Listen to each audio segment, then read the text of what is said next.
निवडणूक तोंडावर आली आहे। सर्वच राजकीय पक्षांनी लोकसभेसाठी तयारी सुरू केलेली आहे। शनिवारी उद्धव ठाकरे कल्याण लोकसभा मतदारसंघाचा दौरा करणार आहेत। मात्र त्यांच्या दौऱ्यापूर्वी ठाकरे शिंदेंमध्ये शाब्दिक जुगलबंदी रंगलेली आहे। पाहूयात। 13 तारखेला दिवसभर मी कल्याण लोकसभा मतदारसंघात विधानसभेप्रमाणे शाखा भेटी करणार आहे। बऱ्याच कालावधीनंतर उद्धव ठाकरे शनिवारी कल्याणचा दौरा करणार आहेत। मात्र ठाकरेंच्या या दौऱ्यावरून राजकीय वादाला तोंड फुटलंय।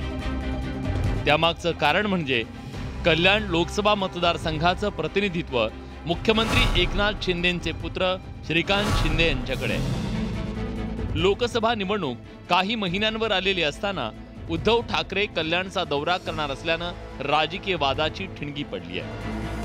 तसंच उद्धव ठाकरेंच्या दौऱ्याला वेगळं राजकीय महत्त्व प्राप्त झालंय। उद्धव ठाकरेंच्या या दौऱ्यावर मुख्यमंत्री एकनाथ शिंदेंनी खोचक प्रतिक्रिया दिली आहे।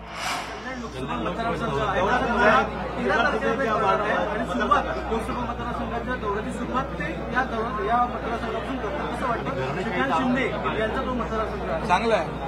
अरे प्रचार करायला तर काय प्रचार केला पाहिजे, फक्त त्यांच्या उमेदवाराचा डिपॉझिट वाचवा।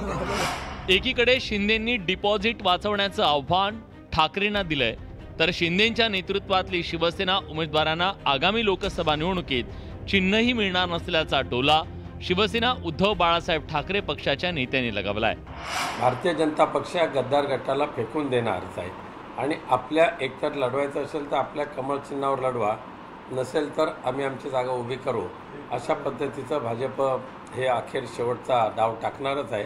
त्यामुळे आता किती जरी हे बसले तर सुद्धा 45 प्लस तर विसरूनच जा, आघाडीच्याच किमान 35 प्लस जागा या महाराष्ट्रामध्ये निवडून येतील। शिवसेनेतल्या फुटीनंतर कल्याण लोकसभा मतदारसंघाचं राजकीय समीकरण बदललंय।